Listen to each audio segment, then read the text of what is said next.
frères et sœurs et de Jésus-Christ. C'est la première de l'Ardèche. Et je crois que c'est vraiment une bonne chose que nous nous soyons tous déplacés ici pour accompagner Jésus, pour l'accompagner dans cette solitude, mais de compter sur tous ceux qui sont ici pour ne pas le laisser seul. Et donc, c'est une bonne chose vraiment que nous soyons tous ensemble. Est-ce que finalement les temps ont changé depuis 2000 ans? Finalement, pas tellement. Qu'est-ce qui se passe il y a 2000 ans? Il y a 2000 ans, des occupations romaines musellent tout un peuple, le peuple juif. Il y a des gens qui collaborent en Palestine, en Israël, le roi Hérode. Et puis, il y a une armée d'occupation. Et cette armée d'occupation empêche finalement aux gens de pouvoir se développer. Et puis, on a toute une série d'événements qui font que finalement les gens sont prisonniers et qu'il n'est pas possible de mener une vie correcte. On vient de l'entendre, maintenant le sang a coulé, le sang de Dieu a coulé. Il a coulé là où le sang des hommes coule. La peine de mort existait à l'époque de Jésus, et c'est pour cela d'ailleurs qu'il a été mis à mort. Mais ce qui est important, c'est que le sang de Dieu est aussi coulé. Dieu lui-même nous a pris tellement au sérieux qu'il s'est mis exactement au même niveau que ce qu'on exécute, et son propre sang lui-même a coulé sur cette terre. C'est important pour nous parce que ça veut dire que partout où le sang coule, partout où il y a des hommes et des femmes qui souffrent, ils peuvent compter sur Dieu qui souffre avec eux. Et c'est important parce que Dieu n'est pas quelqu'un qui regarde le monde de l'extérieur, ou Dieu n'est pas quelqu'un vers qui nous tournerions comme s'il n'était pas concerné, comme s'il fallait l'appeler alors que lui n'est pas concerné, pas touché. Dieu vient de se montrer comme quelqu'un dont le sang va couler pour être totalement solidaire de ceux dont le sang coule.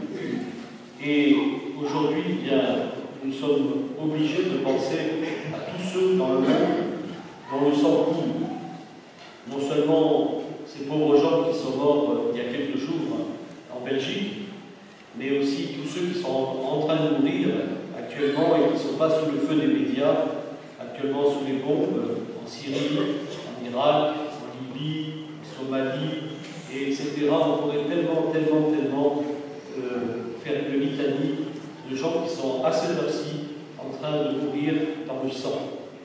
Donc, cette société, civilisation, qui après 2000 ans a fait tellement de progrès techniques, eh bien, a su aussi améliorer techniquement les armes et les lances que nous voyons ici, qui pouvaient peut-être tuer quelques personnes.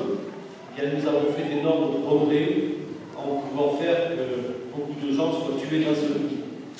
Voilà les progrès de l'être humain, voilà les progrès de la science, voilà les progrès de la technique. Il n'y a pas eu que ça, mais voilà aussi ce que notre monde engendre. Ce qui est important, c'est que Dieu lui-même n'est pas voulu rester extérieur à tout ça. Et Dieu aujourd'hui, son sang coule encore à travers tous les êtres humains dont le sang coule. À chaque fois qu'un être humain tombe, c'est Dieu qui tombe. Et c'est sacré. Et c'est pour ça que nous avons une responsabilité, ici en accompagnant Jésus. Nous allons monter avec lui. Ce n'est pas un spectacle. Il nous renvoie à notre propre responsabilité en nous disant « Et toi, qu'est-ce que tu fais? Et toi, qu'est-ce que tu fais ?» La question et la réponse, elle est pour chacun et elle est individuelle. Vous avez vu qu'il y a des soldats, il y a des foules qui crient à mort, il y a des pleureuses dont le métier est de pleurer et de regarder, mais au long de la passion, il y a des hommes et des femmes qui individuellement vont prendre une responsabilité. On nous dit que Véronique est venue mettre son linge sur le visage de Jésus. On nous dit qu'un homme est venu aider Jésus pour porter un moment sa croix. On nous dit qu'un soldat a reconnu Jésus. On nous dit qu'un homme qui s'appelait Joseph d'Arimathie va proposer son tombeau, etc. Donc à un moment donné, en regardant Jésus, il y a une décision à prendre individuelle. Je vous propose qu'en montant tout à l'heure, chacun d'entre nous se dise, et moi, quelle est ma décision en regardant le sang de Dieu couler sur cette terre? avec tous ceux dont le sang coule. On ne peut pas rester devant un spectacle. Nous sommes venus ici, c'est un bon début, mais maintenant que chacun d'entre nous se dise à quoi est-ce que Dieu m'appelle personnellement et qu'est-ce que je fais et qu'est-ce que je vais faire personnellement pour répondre et l'accompagner. Je vous souhaite vraiment de pouvoir prendre cette décision.